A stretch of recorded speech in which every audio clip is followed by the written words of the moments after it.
They thought they could humiliate Ronda Rousey in a roadside diner. The bikers laughed when they tore her clothes. But seconds later, the entire room fell silent. Subscribe to the channel and comment where you're watching from. The desert highway stretched for miles in both directions. A ribbon of faded asphalt cutting through the endless sprawl of dry earth and pale sky. Heat still shimmered from the ground, even though the sun had slipped below the horizon an hour ago, leaving behind a bruised twilight. The headlights of passing trucks carved white lines into the darkness, and in the distance the faint neon glow of a roadside diner buzzed like an invitation to weary travelers. The sign flickered with half-dead tubes, advertising burgers, coffee, and pie. The kind of promises that meant everything after a long stretch of empty road. Inside, the diner smelled of frying grease and burnt coffee, its decor a mismatched collage of cracked vinyl booths, chrome trim dulled by decades of use, and faded posters of muscle cars from another era. A jukebox in the corner hummed faintly, stuck on a single country tune that nobody seemed to notice. The waitress behind the counter was a woman in her 50s with tired eyes and a name tag that had long ago lost its shine. She wiped down the counter in slow, absent strokes, pausing only to refill the mugs of the two truckers slouched in the booth closest to the door. The evening had the heavy stillness of a place waiting for something to happen, though no one would have admitted it out loud. Most of the patrons avoided looking at one another too long. They knew this stretch of road, and they knew that on certain nights the rumble of motorcycles might fill the silence, turning this quiet diner into someone's stage. The door swung open with the low chime of a bell, and the air shifted. Ronda stepped inside, her boots carrying the dust of the highway, her leather jacket slung carelessly across one arm. She moved with the ease of someone accustomed to physical strain, her body language calm yet precise, as though every step was calculated. The light above the doorway caught in her hair, framing her in a harsh glow before she walked further inside. She was dressed plainly fitted jeans, a simple tank top, and that worn jacket. But there was something about her presence that drew attention, even from those who didn't know her name. She paused at the threshold, letting her eyes sweep across the room in a single measured glance. Old habit. She marked the exits, the windows, the positions of every person inside. It was automatic, as natural to her as breathing. To most it looked like she was simply scanning for an empty seat, but to anyone who understood, it was the kind of vigilance that came only from years of discipline, years of preparing for threats long before they revealed themselves. Choosing a booth at the far side of the diner, she slid into the seat with her back to the wall, the position giving her the clearest view of the room. The waitress shuffled over, pen poised above her order pad, though her expression betrayed a flicker of curiosity. "Coffee," Ronda said simply, her voice even and low. "Black. And a burger. Whatever you've got." The waitress nodded and hurried away. Ronda leaned back, resting her jacket beside her on the booth, and allowed herself to take in the atmosphere. There was comfort in the ordinariness of it, the chatter of truckers comparing loads and routes, the hiss of the griddle from the kitchen. But beneath that, she felt the undercurrent she had learned to recognize in places like this. A tension, subtle but undeniable, like a wire stretched too tight. At a corner table, 6 men sat gathered around a cluster of empty beer bottles, their laughter carrying too loudly through the room. Biker jackets creaked as they leaned in and out of their chairs, patches of wolves and skulls embroidered across their backs. Their boots were scuffed, their knuckles scarred, their movements heavy with the careless confidence of men used to being feared.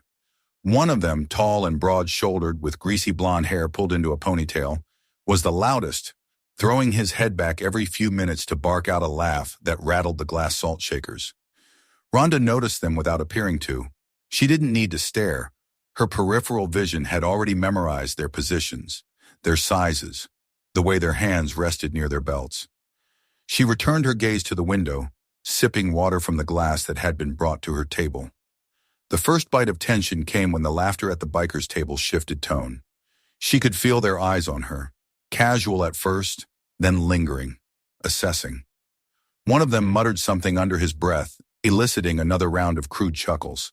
The waitress's shoulders stiffened as she passed by them, though she kept her head down and avoided eye contact. Ronda knew the type, She had spent years studying opponents in cages, reading the smallest gestures that betrayed confidence, fear, or aggression. These men wanted attention. They thrived on intimidation, feeding on the silence of others. For now, she ignored them, stirring her coffee slowly, savoring the bitter heat as though she were completely at ease. The waitress brought her plate, sliding the burger across the table with a quick smile that didn't reach her eyes. "Anything else?" she asked, but the tremor in her voice revealed her unease. "This is fine," Rhonda replied. For several minutes, she ate in peace.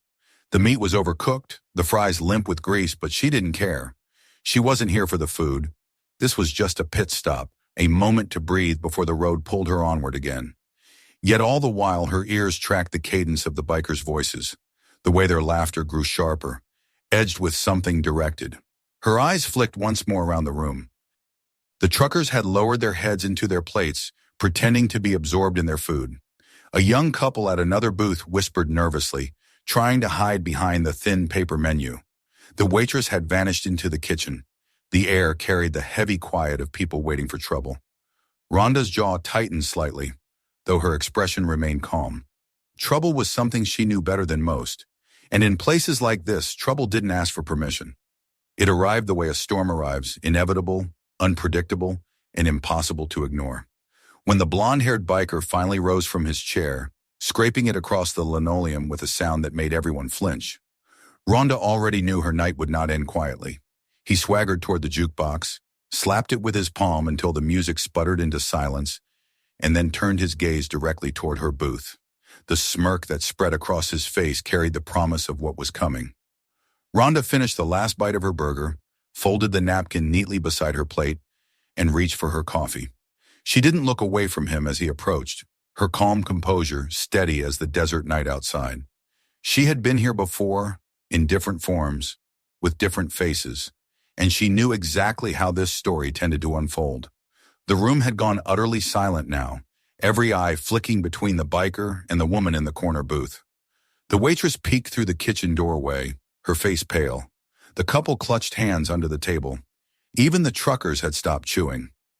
Rhonda set her cup down, her gaze cool and unflinching, as the man stopped at her table, leaning down with the smell of stale beer and gasoline on his breath. His voice was low, mocking, but loud enough for the entire diner to hear. "Didn't think I'd see a pretty little thing like you out here on this road." Rhonda didn't answer. She only tilted her head slightly, her eyes steady, her silence louder than any retort could have been. The man's smirk widened, and behind him, his friends at the corner table erupted in fresh laughter. The night was shifting, step by step, into the inevitable, and the storm had only just begun. The biker standing over her booth leaned closer, the leather of his vest creaking as he placed one thick hand on the table between them. His shadow cut across her plate, and his grin carried the weight of an unspoken dare. For a moment, the only sound in the diner was the faint buzz of the flickering neon outside. Then, in a voice pitched just loud enough for everyone in the room to hear, he said, "What's a girl like you doing out here all alone? You looking for company, sweetheart?" Behind him, his companions chuckled and slapped their palms against the table, the sound sharp and jeering. Their laughter spread across the room like oil on water, slick and suffocating. The couple in the booth near the window shifted uncomfortably, while the two truckers pretended to study the remains of their meals, their shoulders hunched, hoping not to be drawn into whatever was unfolding. Rhonda kept her gaze steady. She did not flinch or drop her eyes, though every muscle in her body was ready.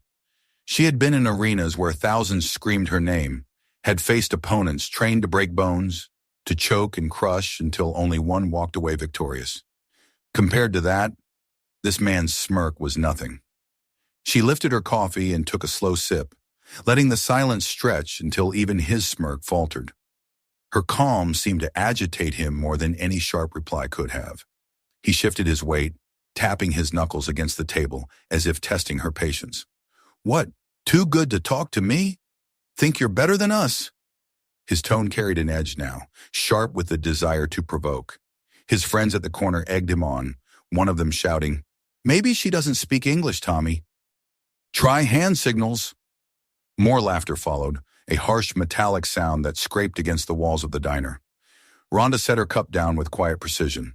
"I'm eating," she said, her voice even, each word measured. "Leave me be." The biker blinked, surprised at the simplicity of her answer. He had expected a quip, a nervous laugh, some crack in the facade he could widen. Instead, he found a wall, steady and immovable. His jaw tightened. "You got a mouth on you, don't you?" he said, leaning closer still, the smell of stale beer mixing with the diner's fried air. "Maybe you need to be taught some manners." The room was tense, the kind of tension that made every breath shallow. The waitress, half hidden in the doorway to the kitchen, clutched her order pad to her chest, her eyes wide with the helplessness of someone who had seen scenes like this before, but had never been able to stop them. Rhonda's posture did not change. Her hands rested lightly on the table, her shoulders relaxed, her gaze locked on his. Years of discipline kept her voice level. "You should go back to your table." That single phrase struck him harder than if she had raised her voice. It was not defiance, not exactly. It was authority, a line drawn without hesitation. The smirk returned, but it was thinner now, more forced. His pride bristled under the quiet dismissal. From the corner, another biker shouted, "Hey, Tommy, don't waste your time. She's got no fight in her. Look at her, just another scared little rabbit." Tommy chuckled, pretending to agree, but his eyes betrayed the sting. He couldn't let it go, not with his brothers watching, not with the entire diner as an audience. His hand drifted closer to her plate, his fingers brushing the edge as if daring her to react. "Scared, huh?" he said, lowering his voice so that only she could hear. "We'll see about that." Rhonda did not move, but inside her focus sharpened. She felt the pulse in her fingertips, the measured rhythm of her breathing. She remembered the dozens of times she had been on the mat with someone larger, stronger, more aggressive, and how technique had turned that strength into liability. She could feel the weight of the room, the way every person was waiting to see what she would do. The silence stretched, taut and unyielding. Then with a sudden grin, Tommy straightened and turned back to his friends, arms wide as if presenting a joke. "She's feisty, boys. I like that. Makes it more fun." The laughter came again, but this time there was unease in it, a nervous energy that betrayed the crowd's growing awareness that the woman in the booth was not intimidated. Rhonda returned to her meal as if nothing had happened, though her senses remained sharp, every nerve on edge. The bikers muttered among themselves, their voices a low growl across the diner. Snatches of crude comments carried across the room. Remarks about her looks, about what she might be doing traveling alone, about how a woman like her should know her place. Each word was intended to chip away at her calm, to goad her into giving them the reaction they craved. But Rhonda had trained for this her entire life, not for these men, specifically, but for moments like this, when control meant survival.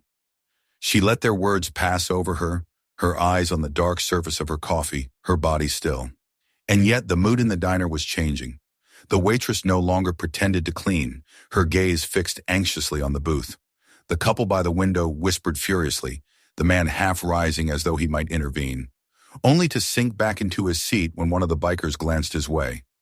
Even the truckers, hardened men who had seen their share of road violence, avoided looking at her now, ashamed at their own silence but unwilling to draw the biker's wrath. Tommy returned to his table, but not for long. He had tasted the edge of her composure and found himself both irritated and intrigued. He leaned across to whisper something to the blonde-haired man who seemed to lead the group, and whatever he said drew another round of laughter, this time darker, heavier. The leader's eyes flicked toward her, assessing, cold.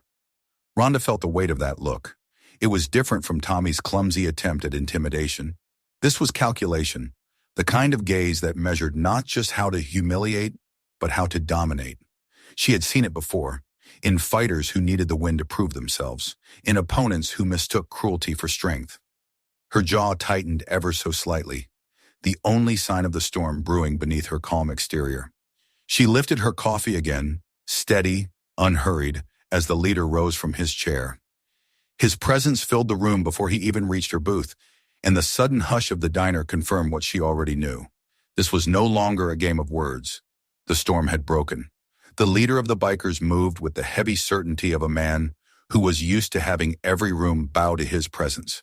He was taller than the others, his chest broad beneath a sleeveless leather vest decorated with patches that told stories of violence and loyalty warped into cruelty. A jagged scar ran down the side of his neck, disappearing beneath a collar of faded ink. When he pushed back from his table and stood, the scrape of wood on linoleum was loud enough to make every head turn. He did not hurry. Predators rarely did. Each step toward Ronda's booth felt deliberate, an announcement that this was his domain and she had trespassed. Ronda watched him approach with the same calmness she had maintained since walking through the door. She recognized his type in the way he carried his weight, in the false swagger of someone who mistook fear for respect. She didn't move as he loomed over her, blocking out the harsh glow of the fluorescent light above, his shadow stretching across her table. His eyes traveled from her plate to her hands to her face, lingering just a beat too long, searching for weakness. Well, he said, his voice a low rumble sharpened by a mocking tone. What have we got here? Some tough girl who thinks she can sit in my place like she owns it? Ronda's gaze didn't falter. She met his stare with the same unshakable steadiness she had shown to fighters across from her in the octagon, to men twice his size and skill, men who had believed that brute force could conquer discipline. I'm having dinner, she said evenly. That's all? The leader laughed, though there was no humor in it. It was a sound meant for his men, meant to show them that he was still in control.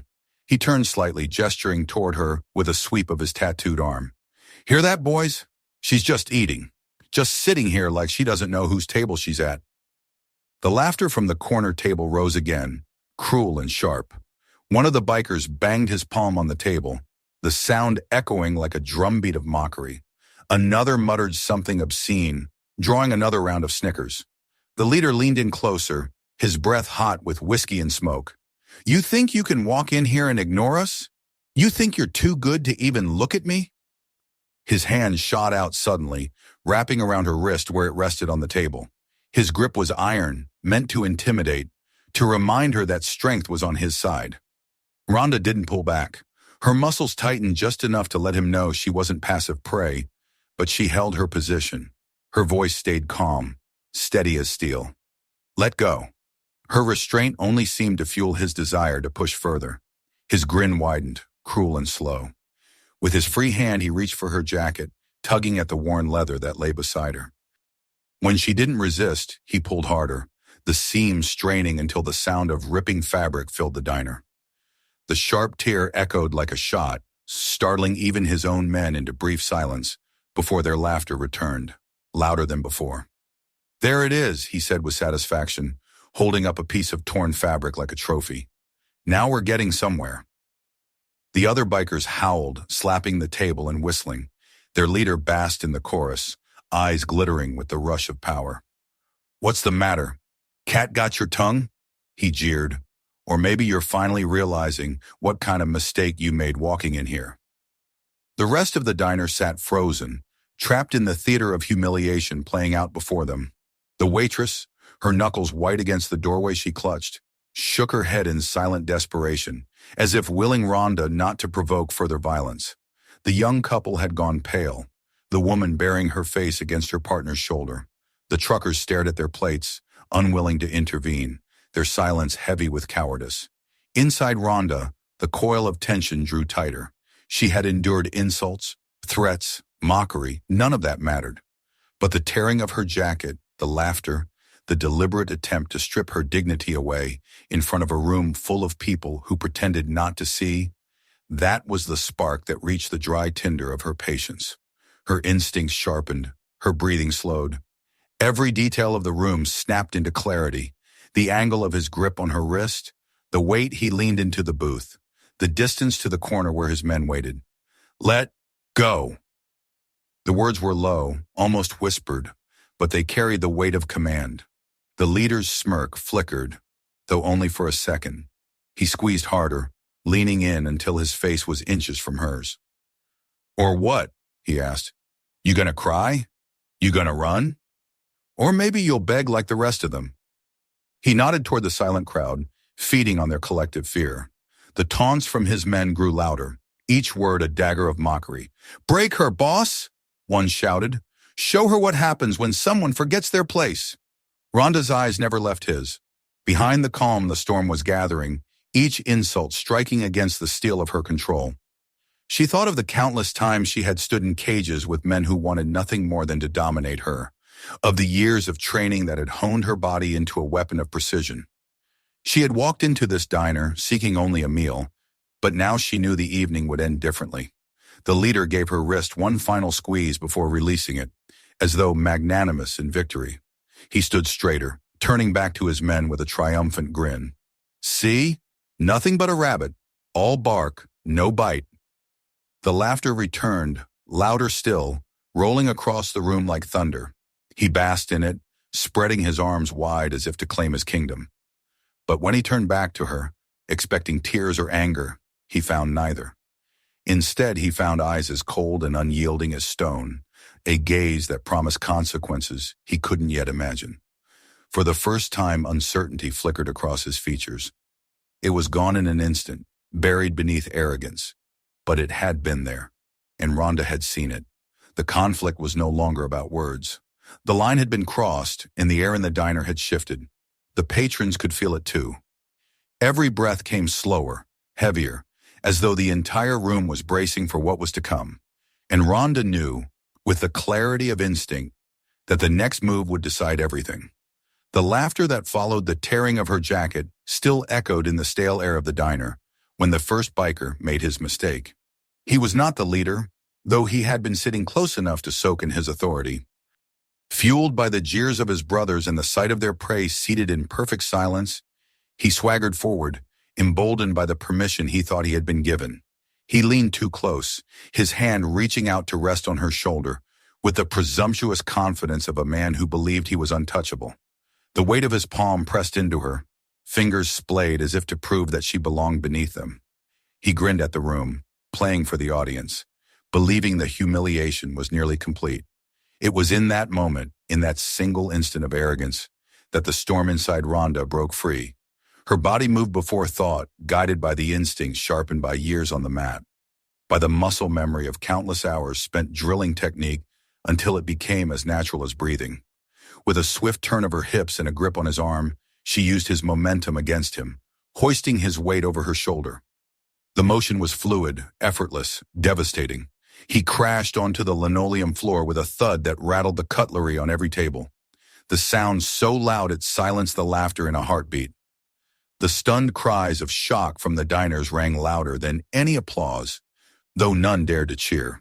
For a frozen second, the diner held its breath. The man groaned, writhing on the floor, clutching at his back where pain had stolen all of his bravado. Rhonda rose to her feet at last, her stance calm, her eyes steady, her breathing even. She looked not like a victim, not like a cornered woman, but like what she truly was, a fighter prepared for the storm. The leader's grin evaporated, replaced by the flicker of rage, though he still tried to mask it behind bravado. But one of the others, quicker to anger than to thought, lunged at her from the side, hoping to catch her before she could react. She pivoted, her elbow driving into his jaw with brutal precision, the crack audible over the gasps of the room. He stumbled, dazed, and before he could recover, she seized his arm, twisting it into a lock that forced him face first toward the counter. His howl of pain filled the diner as she torqued the joint, her hold unyielding until she decided to release him.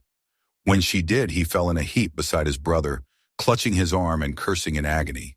The silence that followed was almost reverent. In the corner, a fork clattered to the ground from someone's trembling hand. The couple by the window clung to each other, their fear mingled now with astonishment. The waitress remained half-hidden, her mouth open, as though unable to reconcile what her eyes were seeing with what she had expected. The truckers shifted, casting sidelong glances at each other, their faces betraying the awe they were too afraid to voice. The leader's face twisted, his arrogance cracking. "Get her!" he roared, his voice no longer casual but charged with fury. "Don't just stand there. Take her down." His command snapped the others into motion. Chairs scraped, boots thundered, and the diner transformed into a cage. The air seemed to thicken, vibrating with tension. Rhonda adjusted her stance, her weight balanced on the balls of her feet, her arms loose but ready. She had seen this before. Crowds surging, opponents circling, the moment when numbers became the enemy rather than skill. Her heart rate did not spike. Her hands did not tremble. Instead, she felt the calm that came only when the fight had truly begun, the stillness in which every detail became clear. 3 of them advanced at once, their confidence restored by numbers. One swung a heavy fist at her head, but she slipped beneath it, her body folding low as the strike whistled past. Her hand hooked his belt, her shoulder drove into his center of gravity, and she hurled him across the counter with a crash that shattered glasses and sent plates spinning to the floor. Another lunged from behind and she pivoted, catching him with a backward kick to the stomach that drove the wind from his lungs. As he doubled over, she spun, her knee colliding with his face, the impact snapping his head back with sickening force. The third froze, his confidence already crumbling as he watched his brothers fall. But pride pushed him forward anyway, and he rushed her with a roar. She sidestepped, catching his arm and pulling him forward, redirecting his momentum into a violent tumble that ended with his skull colliding against the leg of a table. He slumped, groaning, dazed and disoriented. The patrons who had been silent spectators now struggled between fear and awe. Murmurs rippled through the crowd, disbelief etched into their faces. They had expected screams, a woman broken under the weight of violence. Instead, they witnessed precision, control, and a level of skill that none of them had ever seen outside of a ring or a screen. The leader's fury boiled over, his authority slipping with every fallen man. He shoved one of his own out of the way, stepping forward until he stood directly across from her. His voice trembled with rage. "You think you're tough? You think you can walk in here and humiliate me in front of my crew?" His words carried venom, but his eyes betrayed something else now, something he couldn't disguise. Fear. Rhonda said nothing. She didn't need to. Her silence was heavier than any insult, her stance more threatening than any shouted challenge. The leader spat on the floor, his chest heaving. "I'll break you," he snarled. "Right here, right now." His men, bruised and battered, struggled to their feet behind him, circling once more, though hesitation weighed down their movements. Rhonda exhaled slowly, centering herself. Her gaze flicked across the room, the shattered glass, the overturned chairs, the terrified faces pressed against booths. She could feel the heartbeat of the moment, the inevitability of what was to come. The fight was no longer about insults or dominance. It was about survival, about showing these men that there were lines that could not be crossed without consequence. The leader lunged, and the storm consumed the diner. The leader's lunge was reckless, born not from strategy but from fury. His size and momentum should have crushed her against the booth, but Rhonda had already turned, her body slipping just out of the line of impact. His shoulder collided with the table, shattering a glass and sending the remnants of her untouched fries scattering across the floor. The sound of the impact reverberated through the diner, a violent punctuation that ignited chaos in every corner. His roar of rage became the signal, and suddenly the room was alive with motion, the bikers throwing themselves forward as one. The patrons scattered where they could, the young couple diving beneath their booth, the truckers stumbling back until they were pressed against the wall. The waitress screamed, though the sound was quickly swallowed by the roar of boots and fists and the crash of furniture. In a matter of seconds, the diner had transformed from a tired roadside eatery into a war zone. Rhonda stood in the eye of the storm. Her stance was grounded, knees bent, weight balanced, eyes sharp. The first biker swung a chair like a weapon, the wood splintering as it collided with the counter when she ducked beneath it. She rose fluidly, catching him around the waist, and with a twist of her hips launched him backward.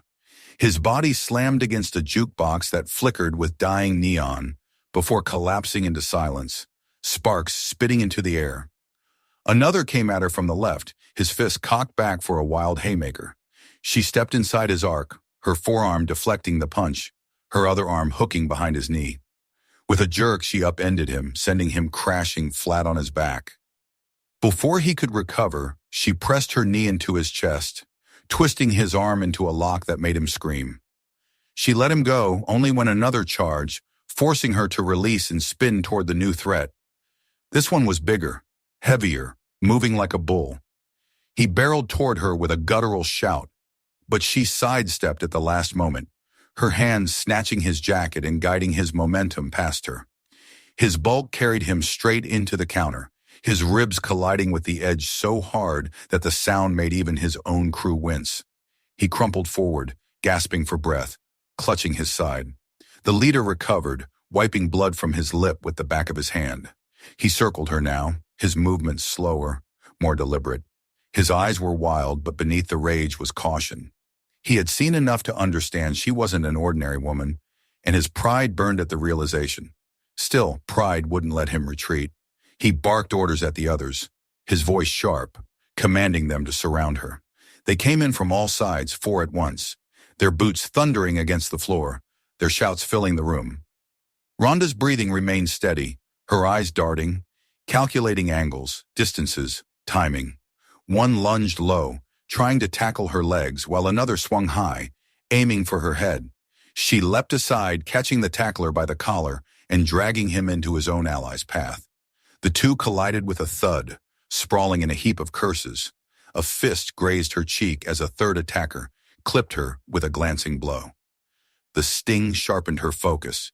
She spun, her elbow whipping into his temple. He staggered sideways and she followed with a knee that drove into his gut, folding him to the floor. The leader saw his chance and rushed in again.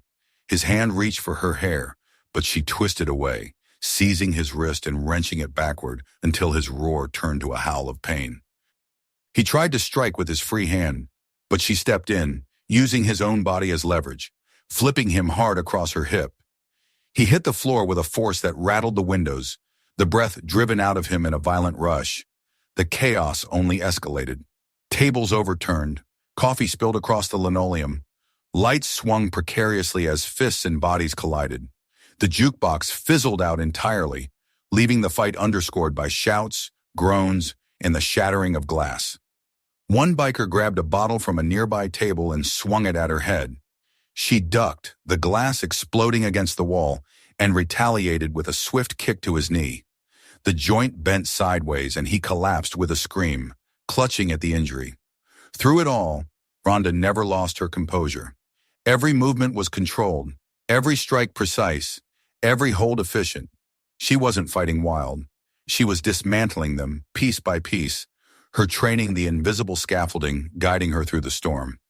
Years of judo, grappling, and MMA had taught her to conserve energy, to redirect strength, to let the opponent's aggression become his downfall. And yet the numbers were relentless.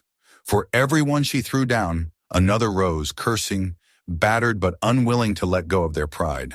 The leader rallied them with desperate shouts, though his voice cracked with strain. He lunged at her again, and this time she didn't evade. She met him head-on, her smaller frame shifting to absorb his charge. Their bodies collided with brutal force, but she twisted, redirecting his momentum as she had done countless times before. Her elbow drove into his solar plexus, knocking the air from his lungs. As he bent forward, she struck again, her knee slamming into his thigh, targeting the nerve cluster that made him stumble. Nearly collapsing under his own weight, he cursed, spit flying, his rage unquenched. He swung wildly, but she ducked, caught his arm, and spun him around. In a single fluid motion, she wrenched him into a chokehold, her forearm locked under his chin. He struggled, thrashing, his boots scraping against the floor, but she held firm, her grip precise, her body perfectly aligned to neutralize his size and strength. The rest of the room seemed to freeze. The remaining bikers hesitated, uncertain, their bravado faltering as they watched their leader caught in the grip of a woman they had mocked minutes before. The only sound was his gasping, the choked desperation of a man who realized too late that he was losing. "Stay down," she said, her voice calm but resonant, echoing through the diner. It wasn't a plea. It was a command, the voice of someone who had lived through battles far worse than this one. The voice of authority that brooked no argument. For a long moment, no one moved. Then slowly, one of the bikers backed away, his eyes darting nervously toward the door. Another followed, his hands half raised, unwilling to challenge her any further. The fight had drained from them, their courage broken not by brute force, but by the realization that they were outmatched in every way that mattered. The leader sagged in her hold, his defiance slipping away with every passing second. She loosened her grip just enough to let him breathe, but not enough for him to think of fighting back.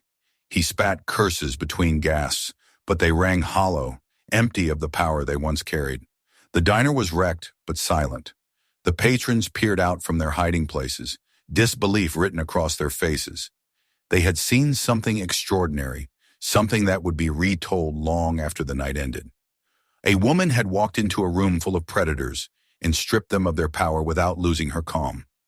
Ronda released the leader at last, letting him collapse to the floor, groaning and clutching his throat. She straightened, her eyes sweeping across the room. Every gaze dropped before hers, even those who had mocked her minutes before. She had seized control of the night, and nothing they could do would take it back. But she knew it wasn't over, not yet. The storm had broken them, but storms never pass cleanly. She braced herself, knowing the consequences of what she had done would echo far beyond these walls. And in the stillness that followed, she drew her breath steady and prepared for whatever came next.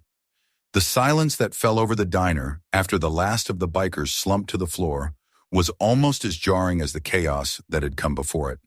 The wreckage of the fight surrounded them all. Chairs overturned, tables splintered, glass glittering like ice across the linoleum, the jukebox dead and dark in the corner. The smell of spilled beer, burnt grease, and blood mingled in the air. For a long moment, the only sounds were the groans of broken men and the ragged breathing of those who had been too afraid to intervene. Ronda stood in the center of it all, her chest rising and falling with measured rhythm, her hands loose at her sides. She was not trembling, not panting, not undone by what had happened. She was simply steady, as though her body had been designed for this storm and had weathered it countless times before. The leader of the bikers, once so loud and full of swagger, now lay curled on the floor, clutching his throat, his breath coming in shallow gulps. He glared up at her with bloodshot eyes, but the fire had gone out of him, replaced with something harder for him to swallow than pain, the knowledge of defeat. His men sprawled around him in varying states of misery, some clutching limbs bent at unnatural angles, others moaning softly as they tried to gather the remains of their pride. The room was thick with humiliation, and it clung to them heavier than the bruises they would carry. Slowly, the rest of the diner began to move again. The young couple emerged from beneath their booth, the girl clinging to her boyfriend's arm, her face pale but her eyes wide with something close to awe. The truckers straightened in their seats, avoiding Ronda's gaze, though one of them gave her the briefest of nods, an acknowledgement born of reluctant respect. The waitress stepped from the kitchen doorway, her apron twisted in her hands, her eyes shining with both fear and gratitude. She took a step forward, then another, until she stood just a few feet away. Her voice was soft, shaking. Are you all right? Ronda glanced at her, then at the room, then back to the waitress. Her voice was calm, almost casual. I'm fine. The waitress looked at the bikers sprawled on the floor, and then at the wreckage of the diner she'd tended for 20 years. Her lips parted as though to say more, but no words came. Instead, she gave Ronda the smallest of nods, as if she understood something unspoken, that this woman had done what no one else in that diner had dared to do. Ronda bent down to retrieve her torn jacket from the floor. The fabric hung in tatters, the seams ripped open by the earlier mockery. She shook the dust and glass from it, folded it neatly, and placed it over her arm. Then she turned toward the counter, pulled a few bills from her pocket, and laid them carefully beside her untouched coffee cup. The money looked absurdly normal in the aftermath of violence, like a gesture from another world untouched by chaos. As she straightened, the leader stirred again, forcing himself onto one elbow. His voice was raw, broken, yet still straining with defiance. You think this is over? He rasped. You think you can walk out of here after what you did to me? His words cracked, but they carried enough venom to ripple through the air. Ronda stepped toward him. The boots of his men scuffed against the floor as they shifted uneasily, but none of them rose to stop her. She crouched in front of him, her gaze level with his. Her eyes were sharp, cold, but her voice was even. It's already over, she said. You just haven't accepted it yet. He opened his mouth to spit more curses, but the look in her eyes froze him. For the first time in years, perhaps the first time in his life, he understood what it meant to be powerless. She rose without waiting for a reply and turned her back on him, confident he no longer had the strength or the will to strike. The door to the diner stood crooked on its hinges, battered by their entrance. The night beyond it, quiet and still. Ronda walked toward it with unhurried steps, every eye in the room following her. She pushed it open, the bell above the frame jangling weakly, and stepped into the cool desert air. Her motorcycle waited where she had left it, chrome glinting beneath the neon light of the diner's battered sign. She swung her leg over it, settled into the seat and pulled her helmet on. Behind her, through the broken window, the patrons began to speak again, voices hushed but urgent. She could hear fragments. "Did you see? Like nothing I've ever. She saved us all." The waitress's voice rose above them, trembling but sure. "She stood up when no one else did." Ronda turned the key and the engine roared to life, drowning out the rest. She let it idle for a moment, the vibration steady beneath her, before twisting the throttle. The motorcycle surged forward, tires crunching over gravel as she pulled onto the highway. Within seconds, the diner was shrinking behind her, its neon glow fading into the darkness of the desert night. The road stretched ahead, endless and unbroken. The stars above burned cold and distant, indifferent to the struggles beneath them. Ronda settled into the rhythm of the ride, the air whipping past her face, the tension of the fight still alive in her veins but already dissolving into the steady hum of the engine. What she left behind was a memory, a story that would grow in the retelling. A night when a room full of ordinary people learned that courage could wear many faces, and that strength, real strength, was not measured in size or in fear, but in resolve. Inside the diner, the bikers would eventually drag themselves out, humiliated and broken. Their leader would nurse his injuries and rage, swearing vengeance he might never have the chance to fulfill. The patrons would sweep up the broken glass, right the overturned chairs, and try to return to the rhythm of their lives. But none of them would forget the sight of the woman who had walked in alone, endured their silence, and stood her ground when no one else dared. Ronda did not think of any of this as the miles slipped beneath her tires. She thought only of the road, of the next stop, of the knowledge that no matter where she went, there would always be another test, another fight, another moment when someone would try to strip her of her dignity. And she knew, with the certainty of muscle and bone, that she would meet each one the same way she had met this night, with calm, with precision, and with the unyielding strength that no one could take from her. The desert swallowed the sound of her engine as she disappeared into the night, leaving behind only silence and the memory of a storm that had passed through the quiet roadside diner and left it forever changed. Don't miss what's coming next. Hit that subscribe button now and turn on the bell so you never skip a story. Watch the next video waiting for you right here and dive into more of our unbelievable tales. And if this one kept you hooked, share it with a friend. Let them experience it too.